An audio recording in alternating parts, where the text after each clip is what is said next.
رب نواز صاحب، آپ سے سوال ہے کہ ابھی تھوڑی دیر پہلے INS وکرانت کے حوالے سے بات ہوئی کہ انڈین سوشل میڈیا جو تھا اور ان کا اپنا میڈیا بہت زیادہ ہائپ کریٹ کر رہا تھا، اور پھر اس کے بعد ٹیلی گراف کی ایک سٹوری آئی، پھر کراچی کی بندرگاہ کے حوالے سے کہ اس کے اوپر اٹیک ہونے والا ہے. پھر آپ دیکھتے ہیں کہ انڈین نیوی جو ہے وہ ہم سے 3 گنا وہ بڑی ہے. لیکن آپ نے یہ بھی کہا کہ ہماری جو فورس جو ہے وہ خاموش فورس ہے. تو کیا یہ جو خاموشی تھی کسی طوفان کا پیش خیمہ تھی جس کی وجہ سے وہ اٹیک نہیں کر سکے؟ کیونکہ ادھر تو لڑائی ہو رہی تھی اب آرمی کی بھی اور فضائیہ کی بھی. جی بہت شکریہ. وہ انڈین میڈیا نے تو آپ نے دیکھ لیا تھا کہ وہ کراچی پہ وہ اور باقی بھی لاہور کی بندرگاہ پہ بھی قبضہ کر لیا تھا جو آپ نے دیکھا اس پہ.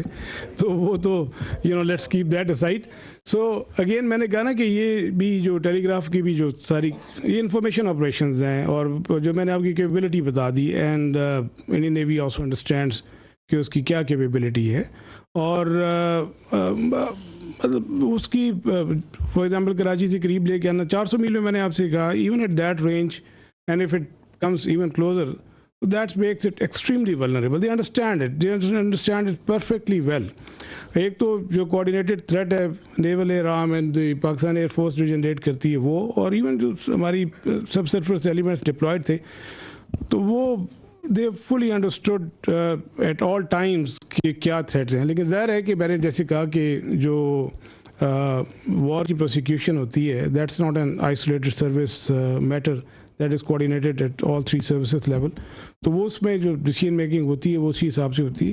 اور لائک یہ میں نے کہا نا آئی ڈومین میں جیسے آپ نے ٹیلی گراف کا ذکر کیا اور پھر وہ ایک تھوڑی سی تشویش سی پھیلی، تو مور آف آئی ڈومین میں تھا. وہ تو جب اس سے بہت پہلے بھی جو ہے around I think 23 26 of April بھی جب وہ کاروار سے نکلا تھا تو اسی دن وہ کراچی پہ پہنچ بھی چکا تھا. تو وہ بھی اس دن آپ نے ان کی میڈیا میں دیکھا ہوگا. تو وہ یہ سب اسی آئی ڈومین میں تھا.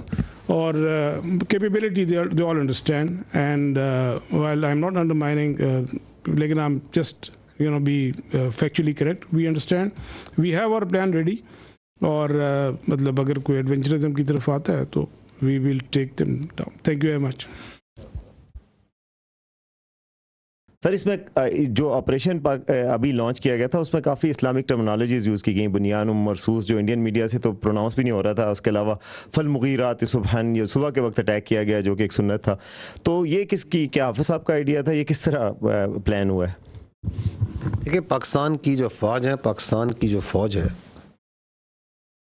اس کے اندر جو اسلام ہے it is part not personally of our beliefs of each one of us, it is part of our training, it is part of our faith.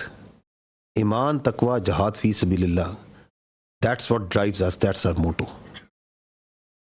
And alhamdulillah we have a chief of army staff who has a strong belief. تو leadership جو سی ہے جو اوپر ہوتی ہے اس کا جو belief ہوتا ہے، اس کی جو کمٹمنٹ ہوتی ہے وہ ٹرانسلیٹ ہوتی ہے انٹو ڈفرینٹ طریقوں سے آپریشنس میں بھی.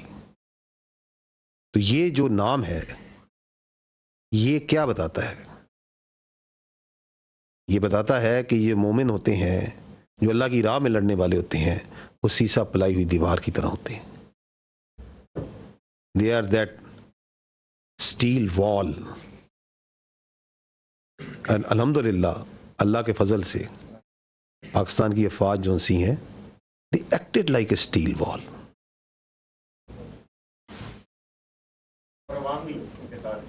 جی بغیر کسی شک کے، میں نے اس لیے شروع میں کہا کہ سب سے پہلے ہم اللہ سبحانہ و تعالیٰ کے آگے سجدہ کرتے ہیں، شکر کرتے ہیں، پھر ہم پاکستان کے عوام کا، پاکستان کے یوتھ کا، پاکستان کے میڈیا کا، پاکستان کے سیاستدانوں کا، تمام پولیٹیکل پارٹیز کا، اس وقت جو ہماری پولیٹیکل لیڈرشپ ہے ان کی حوصلہ مندی کا.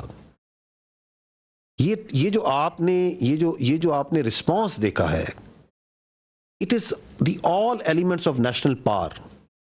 How quickly they came, how quickly they gel together, and they were all that steel wall.